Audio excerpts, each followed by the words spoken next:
Hello, my name is Jeremy Williams, and this presentation is Key Leader Engagement and Facilitating Effective Community Relations and Political Advocacy. So key Leader Engagement, facilitating effective community relations and political advocacy is one of the key components in interacting with community constituents, their constituency, and overall political entities and the advancement of any political platform or the engagement of any level of political advocacy at the local, municipal, state, and federal levels, regardless of platform, planks, or policy initiatives. What is key leader engagement? Well, key leader engagement is, as it states in the slide, is a method for building social and political capital and critical relationships with people and other groups of people in the community, political arena that do have influence in the nonprofit sector or within the geopolitical landscape. KLE occurs on the strategic, operational, and tactical levels. And by that meaning, not only does key leader engagement occur amongst the executives, but also amongst middle management and the tactical levels, meaning the program managers, project directors, and even volunteers maintain a certain level of key leader engagement when interacting with the community and their constituents. It's a very effective tool in building not only personal relationships but professional relationships that can lead to collaborations, strategic partnerships, and delivering an effective utilization of the organizational assets and implementing those assets and deploying those assets within the nonprofit sector, specifically within a geographical landscape. So let's move forward to the purpose of key leader engagement, also known as KLE. KLEs are civil engagements between organizational leaders and by which they identify, prioritize, and interact with influential political, tribal, business, and religious leadership at, like we said in the previous slide, at the strategic, operational, and tactical levels. KLE is often conducted for the purpose of influencing leaders that influence their constituencies that will aid in the accomplishment of the organizational mission. So oftentimes there are two organizations that deliver a level of interaction on different ends of the spectrum as far as service delivery or community relations. However, they do have a similar political platform that they would like to advocate upon at either the local, state, or federal levels. And this bridges the gap between the organization, the community, and political entities. So moving forward, how do we identify a key leader? Who is the key leader and how do we identify them? So identifying the key leader, conducting an environmental analysis of the sector or subsector within the nonprofit landscape to potentially identify key leaders prior to initiating contact. This is critical because identifying the environment contained within the nonprofit sector or the geopolitical landscape will allow us to identify who they are, what they do, how they do it, why they do it, and who do they do it for. So keeping that in mind, that leadership does change over time. There is the election cycle, so we could be primarily in a Republican in a Republican-based constituency where they would like to facilitate a more conservative approach to a political platform, or we could have a very liberal or moderate base. So understanding the geopolitical environment as well and the election cycle and how that impacts leadership change. Retirements. Some leaders retire.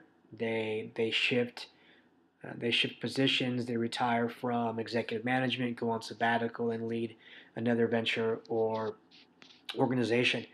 Death. Oftentimes, some key leaders do die, and that's often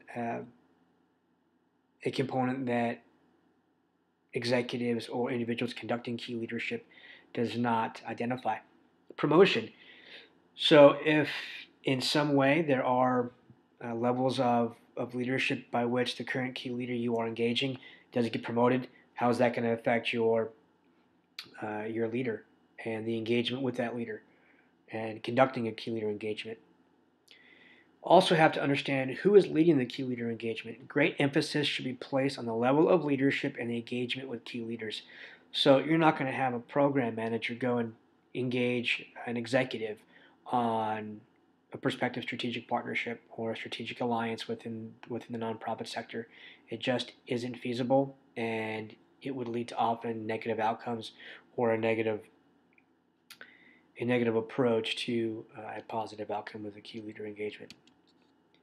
Now, in the identification of a key leader and how we identify that key leader, identifying their capabilities and that relationship to the desired effects or outcomes of the engagement, that's critical because we need to know what are they capable of and how can they help us achieve our goal. Now, we look at socioethnic background, religion, tribal background. A lot of these different facets of their individual perspectives lead to why they make the decisions the way they do. So, from a socioethnic perspective, where are they in the social hierarchy in their ethnic group? Meaning, are they African American? Are they Hispanic? Are they white? Are they Asian? And how does that affect their decision making when it comes to collaborating with another organization, engaging the community, and even forwarding a political ideology? Their religious background. This is oftentimes predicates the decision, not only their religio-political decisions, but also the way that they view their position as a leader. Political affiliations. This is critical because we can look at someone who is very liberal in their approach to community service, community relations, politically.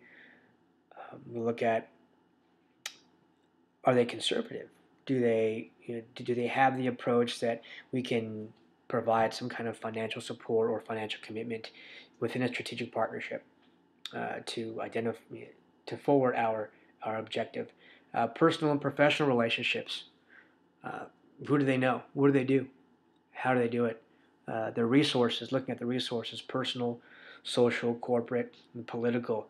All of these resources can be of benefit not only to the organization that's facilitating the key leader engagement, but also to the key leader himself. And now the social network, their friends, their colleagues, the current strategic partnerships, and even competitors within the sector or subsector that we're trying to develop a relationship with. But the most important thing in identifying a key leader is discerning the leader's agenda, their motivations, and their interests. So why are they doing what they're doing? What's their time frame? And what's their interest in doing what they're doing? Well, we can't oftentimes land 100% of our effort to key leader engagement. So practicing sound time management and nonprofit sector management is paramount because time is the most valuable commodity. We cannot devote 100% of our time to key leader engagement. So therefore, we have to allocate specific blocks of time and effort to not only to map out the sector, conduct our research, but also conduct an A-scope analysis. And an A-scope analysis was developed by the U.S. military and implemented at the higher academic level to facilitate research in what is the area, their structures, capabilities, organizations, people, and events. And becoming familiar with these key peoples, projects, and facilities within the nonprofit sector and marketplace will lead to effective time management and sector management as a whole. So moving into the engagement cycle. So we've identified the key leader. We've identified their influence. So the first step is complete. Second step, research preparation of the nonprofit sector. Like we said, an A-scope analysis that would deliver us confirmed capabilities, agendas, motivations, and prepare for any unfavorable responses while we're engaging the leader. As we're moving further into the key leader engagement cycle, we look at the desired, in the third step, we have identified what are our desired outcomes. So I'm a nonprofit organization that really wants to facilitate a reform in the criminal justice system. Who am I getting? I've already engaged the director of probation, and our outcome is to be able to provide services within the facility, within the jail facility, prior to release. So communicating that desired outcome while promoting a mutually beneficial agreement will become more beneficial to us as we are engaging the key leader.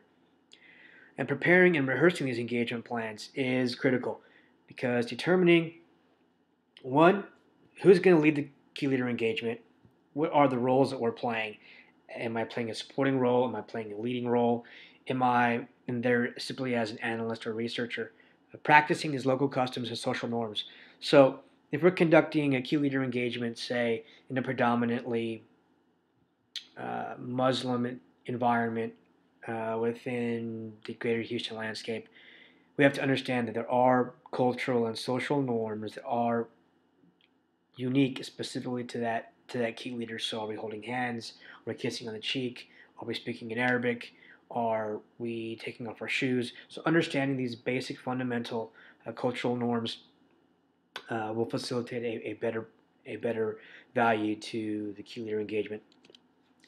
Now, implementing this engagement plan, we have to follow etiquette, showing mutual respect, and often we listen twice and speak once. So knowing when to speak is just as important as listening and knowing when to speak as well. Always under promising and over delivering, and then we're concluding with the clarification and repeating of those agreements. Moving on to the step 6, debriefing and reporting the outcomes of the current key leader engagement. Conducting a post key leader engagement report was what happened, what we wanted to happen. Did what we go in there to do, did we do it? Did it happen? Did it make sense? Did we come out with a favorable outcome? And so once we've identified and debriefed and reported on this, looking at the last step is re-engaging the key leader. We have to sustain and maintain this relationship by providing a method for the key leader to contact us or you, and then staying informed and being prepared to continue engagement. We have to consistently maintain and cultivate that relationship. So overall, in this key leader engagement process, security and stability builds trust and confidence. And General David Petraeus, former commander of the U.S. Central Command in Iraq and Afghanistan, made a clear observation that securing and serving the population, this decisive terrain is the human terrain. The people who are the center of gravity. Only by providing the people security and earning their trust can they and their organizations prevail. And this is very apparent within the local landscape and the local geopolitical landscape as well, because everyone needs security. They need confirmation, they need to build trust, and they need to build confidence not only that their partnerships and their relationships are going to thrive and continue to thrive, but it's also going to facilitate effective community relations and effective political advocacy. Now, to summarize this, to achieve a successful community relationship with local stakeholders that will generate support for political advocacy and will support the organizational mission, effective communication and engagement is a keystone leadership and management principle for us to achieve success. Thank you for your time and have a good evening.